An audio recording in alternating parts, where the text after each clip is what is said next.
तुमच्याकडे तुम्हाला कोल्हापूर दिलेली आहे, मग कोल्हापूर दिल्यानंतर सांगली नाही, एक मिनिट मी काल सुद्धा पुढारीच्या चॅनलवर मुलाखत दिली. प्रशांत जोशी साहेबांनी माझी मुलाखत घेतली, मध्यंतरी सरकारनामा दिलं. मी स्पष्ट सांगितलं कोल्हापूरच्या बदल्यात सांगली असं कधीही ठरलेलं नव्हतं आणि ते आम्हाला मान्य नाही.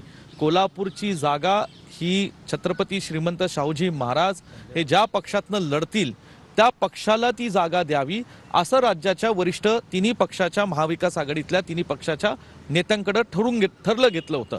आणि शाहू महाराजांनी या ठिकाणी स्वतःहून हा काँग्रेस पक्ष निवडलेला आहे, त्यांचं नाव पहिल्या यादीत जाहीर झालेलं आहे. म्हणून कोल्हापूरच्या बदले सांगलीचा प्रश्न उद्भवत नाही. हातकणंगलेची जागा सांगली, हातकणंगले लोकसभा मतदारसंघाचे शिवसेनेचे खासदार होते. हातकणंगलेमध्ये या ठिकाणी शिवसेनेला लढावी, महाविकास आघाडीमध्ये आदरणीय राजू शेट्टी साहेबांना घ्यावं. खरगेंची काही फोनवरनं चर्चा होऊ शकते का उद्धव ठाकरे यांच्यासोबत?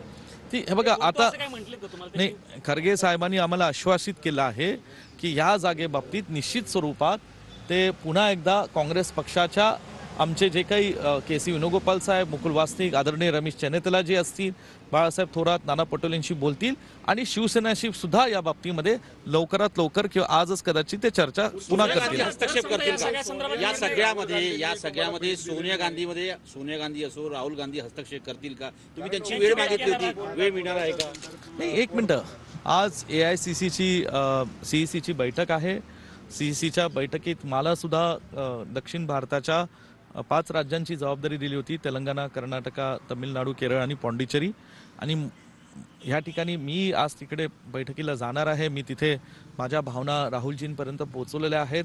आदरणीय श्रीमती सोनियाजी गांधींना सुद्धा 11 एप्रिल रोजी मी एक पत्र लिहिलेलं होतं आणि त्या पत्राची कॉपी आज मी परत खरगे साहेबांना समक्ष दिली. ते पत्र मी खरगे साहेब, मुकुल वासनिक साहेब, या ठिकाणी रमेश चन्नेतला साहेब, सगळ्यांपर्यंत, थोरात साहेब, वेणुगोपालजी यांना लेखी स्वरूपात माझ्या भावना व्यक्त केल्या. मी आज किंवा उद्या ते पत्र मीडियाला सुद्धा या ठिकाणी दाखवणार आहे आणि त्यात स्पष्ट स्वरूपात मी लिहिलं आहे की सांगलीचं ही जिल्हा, सांगली मतदारसंघ हा काँग्रेसला हा या ठिकाणी आम्हाला हवा आहे आणि तो आम्ही लढायला सक्षम आहोत. जर समजा ही जागा सुटली नाही, आतापर्यंत भूमिका काय असेल?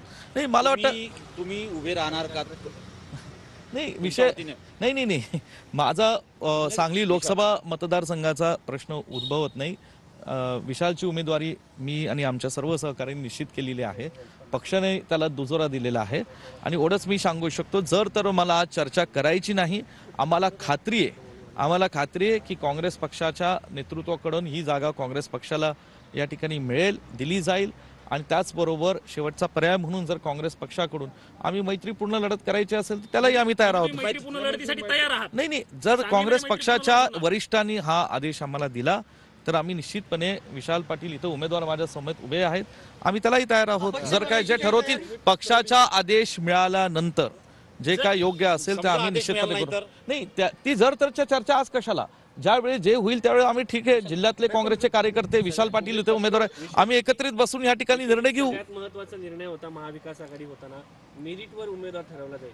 ज्या पद्धतीने उद्धव बाळासाहेब ठाकरे यांनी जी यादी जाहीर केली आहे, मुंबईमध्ये देखील ज्या ठिकाणी तुम्ही निवडून येऊ शकता, 2 मतदारसंघ असे आहेत की त्या ठिकाणी तुम्हाला जागा दिल्या जात नाहीये, तर ही कोणती मेरिटवरती तुमची जागा वाटप झालंय का?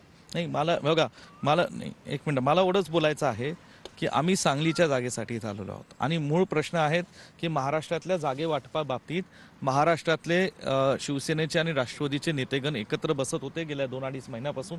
महाराष्ट्रातले इतर जागांबाबतीत त्यांचा जो काही निर्णय असेल त्याच्यातले जे काही बारकावे बघायचे असतील ते बघून त्यांनी निर्णय योग्य पद्धतीने घेतले असतील. पाटील, यशवंतराव चव्हाण साहेब अशा सगळ्या मोठ्या नेत्यांपासून अगदी पतंगराव कदम साहेबांनी आता तुमच्यापर्यंतच्या कामाचा उल्लेख केला होता. या सगळा उल्लेख केल्यानंतरही काँग्रेस पक्ष बार्गेनिंग पॉवरमध्ये कमी पडतोय का? नाही, काँग्रेस पक्ष बार्गेनिंग पॉवरमध्ये कमी पडत नाही.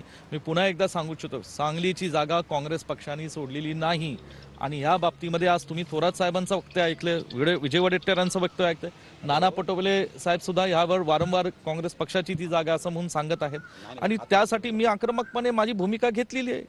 जागा जाहीर करतात तर तुमच्या पक्षाचे नेते जागा का जाहीर करत नाही, त्याच्या बाबतीत ते ठरवतील ना. आम्ही आमच्या भावना आज दिल्लीतल्या वरिष्ठ नेत्यांना भेटून मांडलेल्या आहेत. नाही, तर मग भूमिका काय असेल? नाही, मी सांगितलं, जर तर मला आज उत्तर द्यायचं नाही. हा विषय आम्ही जिल्ह्यातले नेते, कार्यकर्ते लोक आम्ही सगळ्यांना आमची चर्चा करू, दिल्लीतल्या वरिष्ठांशी, राज्य पातळीवरच्या काँग्रेसच्या नेत्यांशी चर्चा करू आणि योग्य वेळेस आम्ही निर्णय घेऊ. अजिबात नाही. आज दिल्लीत काही यायला उशीर झालेला नाही. विशाल पाटलांना माहिती आहे, आम्ही सगळे प्रयत्न करतोय. गेल्या 2 महिन्यापासून सातत्याने ऑन मेरिट आमचे हे प्रयत्न चालू आहेत. पत्रव्यवहार केलेले आहेत. माझी रोखठोक भूमिका या ठिकाणी मी मांडलेली आहेत. मुंबईत ही आमच्या भेटीगाठी सगळ्यांना चालू आहेत. सगळ्यांना माहिती आहे, थोरात साहेब, नाना पटेले साहेब, रमेश चन्नितला साहेब, हे सगळे या गोष्टीला साक्षीदार आहेत.